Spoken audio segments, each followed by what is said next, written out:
Good evening बच्चों। वैसे तो हम आज नहीं मिल पाए हैं, बट ऐसा नहीं है कि हम पढ़ाई नहीं कर सकते। तो कल हमने नाउन सीखे थे, आज हम प्रोनाउन सीखेंगे, राइट। तो आई होप आपको नाउन याद होंगे। नहीं याद है तो एक बार फटाफट यहाँ पे आ जाइए, उसका हम प्रीफेस ले लेते हैं। नाउन में हमने कल क्या सीखा था?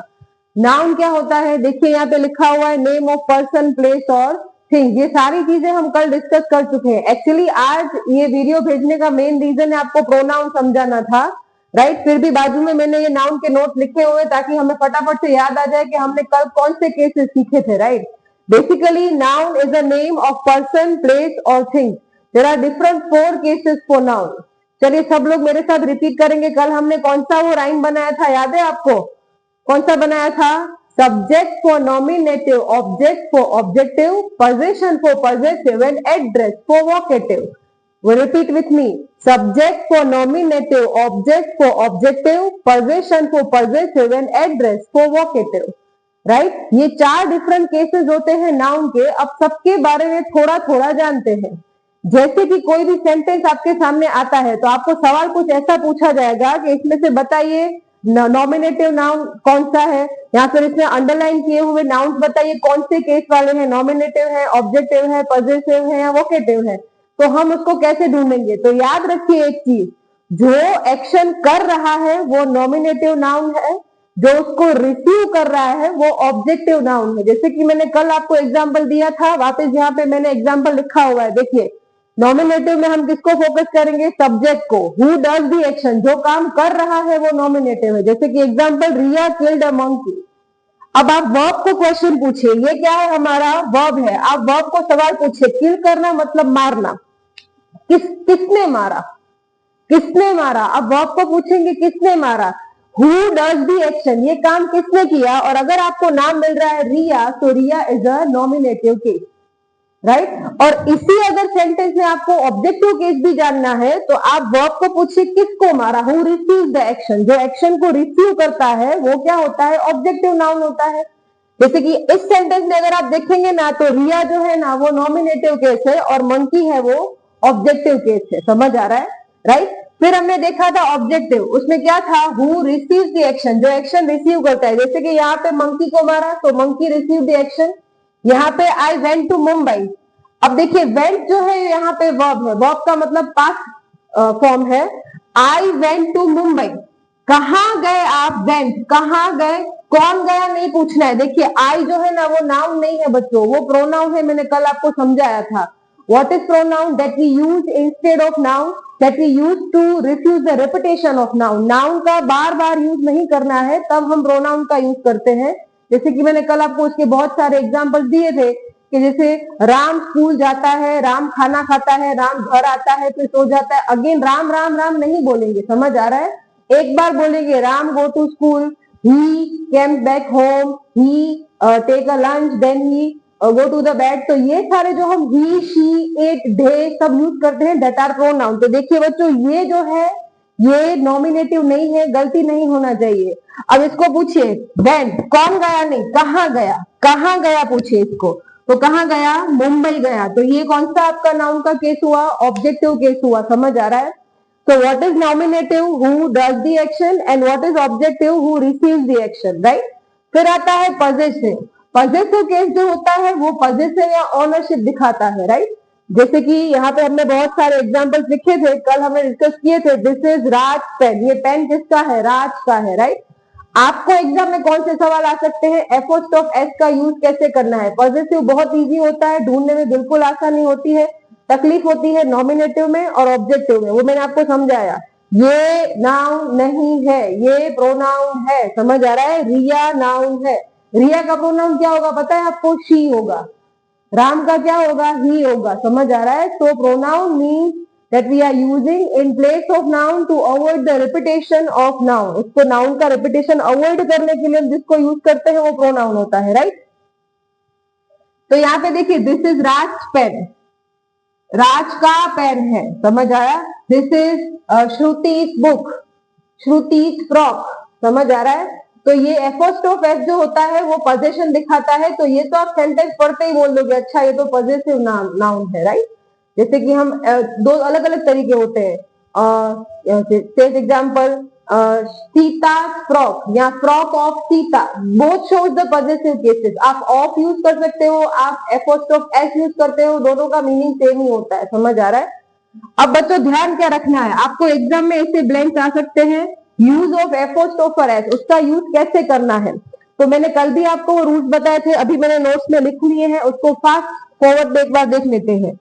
अगर सिंगुलर यूज हो रहा है, जैसे कि राज है, राइट, राज पेन, तो यहाँ पे आप एपोस्ट्रोफ एस लगाएंगे। If plural ending with S, अगर प्लूरल वर्ड यूज हो रहा है जैसे कि वॉचेस, ग्लासेस, समझ आ रहा है, तो उसमें आप एपोस्ट्रोफ एस नहीं लगाएंगे, सिर्फ एपोस्ट्रोफ लगाएंगे जो एंड हो रहा है एस से। अब खुद ही वो एस से एंड हो रहा है, ग्लासेस जो है या फिर वॉचेस जो है वो एस से एंड हो रहा है, तो आप वॉचेस ग्लासेस ऐसा नहीं बोलेंगे। समझ आ रहा है? आप सिर्फ एपोस्ट्रोफ एस लगाएंगे।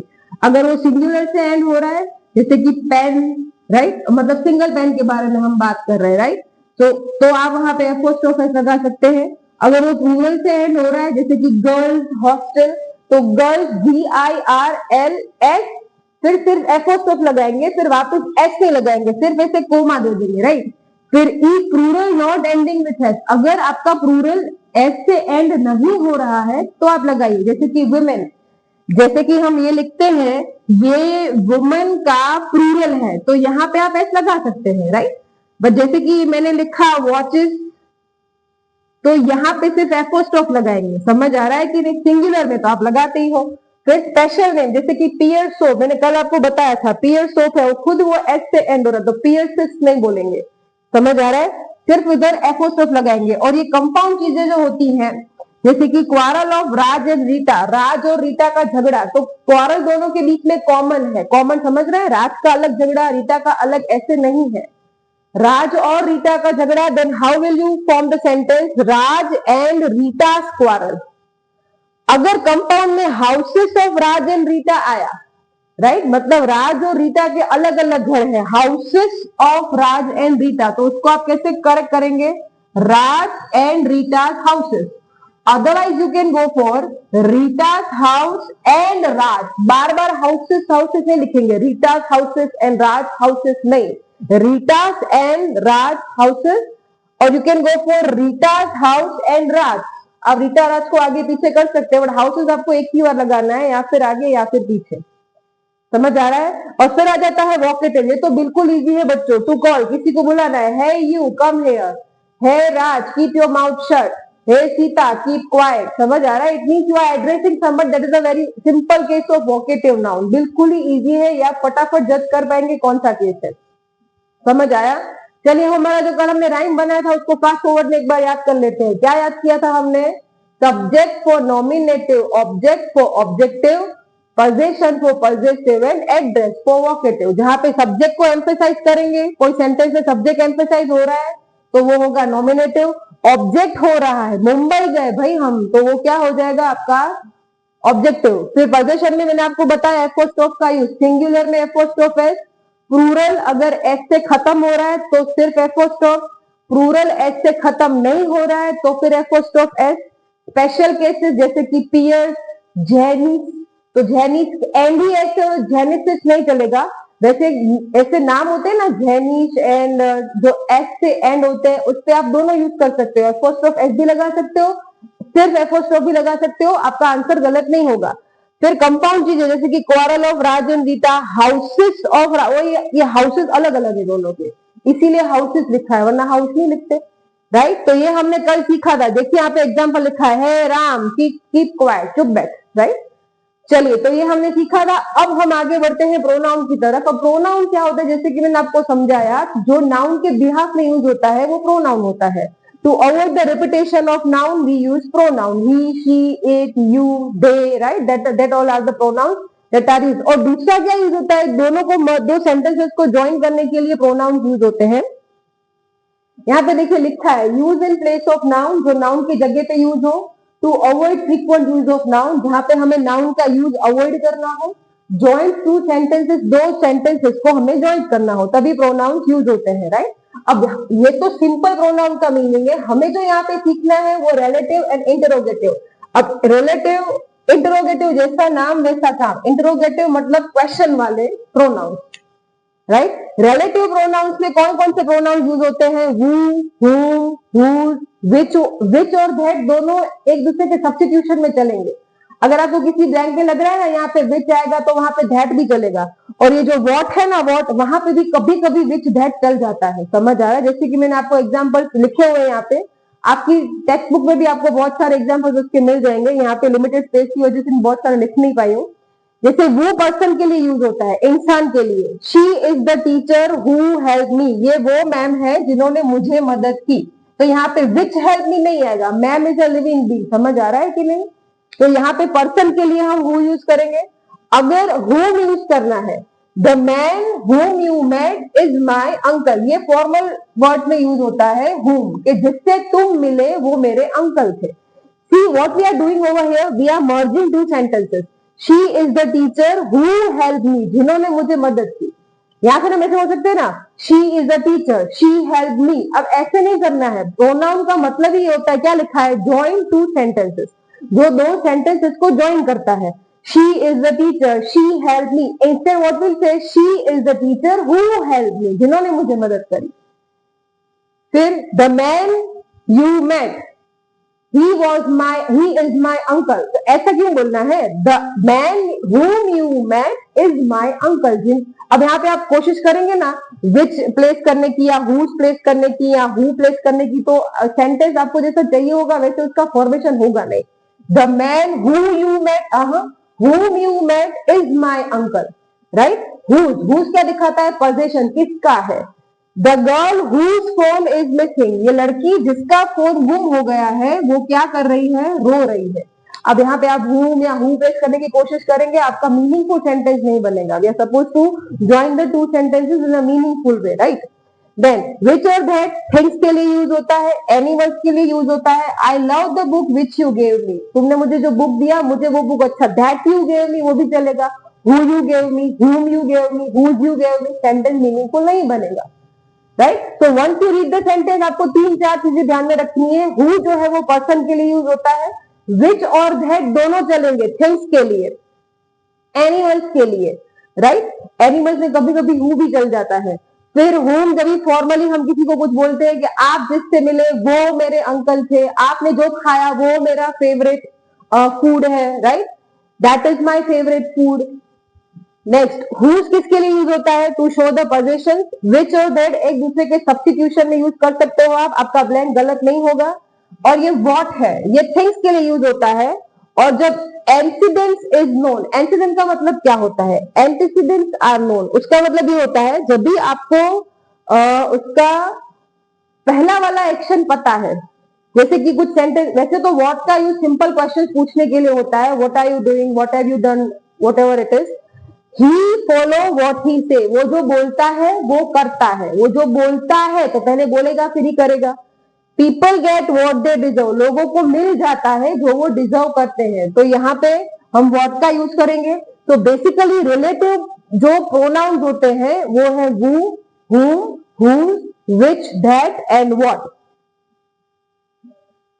अब आगे हम बढ़ेंगे इंट्रोगेटिव प्रोनाउन में। ये बहुत ही इंटरेस्टिंग और बहुत ही इजी है। जैसे कि हम इंट्रोगेटिव मतलब क्या, पहले तो आपको प्रोनाउन अगर पूछेंगे ना रिलेटिव या इंट्रोगेटिव, तो क्वेश्चन मार्क देख के ही पता चल जाएगा कि ये इंट्रोगेटिव है। क्वेश्चन मार्क होगा, उसका सेंटेंस ही WH से शुरू होगा। समझ आया? अगर WH से शुरू हो रहा है, क्वेश्चन मार्क वाला है, तो वो इंट्रोगेटिव प्रोनाउन हो गया। तो रिलेटिव और इंट्रोगेटिव दोनों को बाइफरकेट करना बिल्कुल ईजी है, राइट। बट अब इंट्रोगेटिव में जो दो है उनको बाइफरकेट करना थोड़ा मुश्किल है, राइट। जैसे कि interrogative pronoun and interrogative adjective. अब इन दोनों को कैसे हम बाइफरकेट करें? अब सबसे पहले तो मैं बड़ा सवाल ये है, अब एडजेक्टिव क्या है? तो सुनिए, difference of noun, pronoun and adjective. Noun means name of person, place, thing. Pronoun that is used in place of noun. Pronoun means that is used in place of noun. Now what is adjective? That add something to the noun, जो noun में कुछ add कर रहा है। Sita is my sister. She is beautiful. Who is beautiful here? It means you are adding something to Sita. Sita is beautiful. समझ आ रहा है? तो ये जो नाम के अर्थ में कुछ इंक्रीज कर रहा है, जो नाम में इंक्रीज करता है उसको एडजेक्टिव बोलते हैं। हिंदी में हम उसको विशेषण बोलते हैं। क्या बोलते हैं? विशेषण। जो विशेषता बताता है, नाउन की विशेषता बताता है, वो एडजेक्टिव होता है। जो नाउन की जगह पे यूज होता है वो प्रोनाउन होता है। समझ आ रहा है? जैसे कि अब एक देखिए, मैं पूरा सेंटेंस बता रही हूं, उसमें हम नाउन, प्रोनाउन और एडजेक्टिव ढूंढेंगे। Riya is my sister, she is smart. अब रिया है वो नाउन है, शी वो प्रोनाउन है, स्मार्ट वो एडजेक्टिव है। समझ आया? That add something to noun. अब देखिए, इंट्रोगेटिव प्रोनाउन और इंट्रोगेटिव एडजेक्टिव में क्या फर्क होता है, सुनिएगा। दोनों के सेंटेंस जो है WH से शुरू होंगे, बट WH के तुरंत बाद अगर आपको नाउन दिख रहा है तो वो इंट्रोगेटिव एडजेक्टिव है, बाकी सारे इंट्रोगेटिव प्रोनाउंस हैं। Let's take an example. Interrogative pronoun ask a question, दोनों क्वेश्चन वाले ही होते हैं। whom, whose, what, which सारे WH क्वेश्चन। यहाँ पे भी देखिए, यहाँ पे ना एम्फेसाइज होगा which, whose और what के ऊपर। यूज्ड विथ नाउन, देखिए मैंने यहाँ पे क्या लिखा है, ये नाउन के साथ यूज होते हैं। कौन से? एडजेक्टिव। अब मैंने बताया जो नाउन में कुछ ऐड करेगा वो एडजेक्टिव होता है। तो देखिए, ये सिंपल क्वेश्चन होते हैं। What is your name, who are you, who is your friend, whom are you talking to, what do you want, क्या चाहिए। तो देखिए, ये जो WH वाले वर्ड्स है उसके तुरंत बाद आपको नाम दिख रहा है? नहीं, ये तो टू बी फॉर्म्स है। Is, am, is, are, was, were, do, does, did. समझ आ रहा है कि नहीं? ये कोई नाउन नहीं है, ये टू बी फॉर्म्स है। टू बी फॉर्म क्या होता है? Am, is, are, was, were, have, has, had, ये सारे टू बी फॉर्म्स है, राइट। अब अगर ये सेम आप इस साइड देखेंगे, whose shoes are there, तो देखिए इसकी बात क्या आया? नाउन आया, शूज। ये शूज किसके हैं, right. Which book did you like, तुम्हें कौन सी बुक पसंद है। समझ आ रहा है? See the difference between the two. अगर WH के तुरंत बाद आपको ऐसे नाउन दिख रहे हैं, बुक, शूज, पेन, समझ आ रहा है, तो दैट आर इंटरोगेटिव एडजेक्टिव्स। और अगर आपको WH के तुरंत बाद ये एमिजार, वॉज, वेयर, टू बी वाले फॉर्म्स दिख रहे हैं, दैट इज इंटरोगेटिव प्रोनाउंस। अब ये नोट्स जो मैंने यहाँ पे बनाए हुए हैं मैं ग्रुप में शेयर करूंगी, फिर भी प्रोनाउन को एक बार हम रिवाइज कर लेते हैं। क्या होते हैं pronoun? Pronoun that are used in place of noun to avoid the frequent use of noun and to join the sentences. Now we are learning pronouns that are joining the sentences, right? अब कौन से हैं relative, कौन से हैं? ये बीच में use होते हैं। ये जो है ना, ये सारे बीच में यूज होते हैं। ये जो देख रहे हैं ना, वो शुरू ही वहीं से होता है, सेंटेंस स्टार्ट ही वहीं से होता है, ये इंटरोगेटिव प्रोनाउन और एडजेक्टिव में। और ये बीच में घुसते हैं। कौन से? whose, sorry, who, whom, whose, which, that and what, right? अब ये पर्सन के लिए यूज होता है, ये फॉर्मल होता है, ये पोजीशन दिखाता है, ये एनिमल थिंग्स के लिए, थिंग्स ओनली। कभी कभी ये विच और दैट की जगह पे चल जाता है। वो आपको मीनिंगफुल सेंटेंस बनाना आना चाहिए, वरना बिल्कुल ही इजी है। और जब भी आपको इंसिडेंट पता होते हैं, जैसे कि ही फॉलो व्हाट ही से, वो जो बोलता है वो करता है, वो नहीं बोलता जो मैं बोलता हूँ मैं करता हूँ, जो नहीं बोलता वो डेफिनेटली करता हूँ, समथिंग लाइक दैट, राइट। तो रहता है इंट्रोगेटिव प्रोनाउन। क्या बताया? अगर तुरंत बाद आपको एमिजार वाले टू बी फॉर्म्स दिख रहे हैं तो वो इंट्रोगेटिव प्रोनाउन है। और तुरंत बाद आपको अगर नाउन दिख रहे हैं, whose shoes are this, which book did you like, whose pen is this, तो ये हो जाएंगे सारे interrogative adjective, right. I hope आप ये वीडियो देखेंगे और इसको एग्जाम टाइम पे भी यूज करेंगे। हम प्रोनाउन कल वापिस सीखेंगे, ठीक है। चलिए, बाय बाय।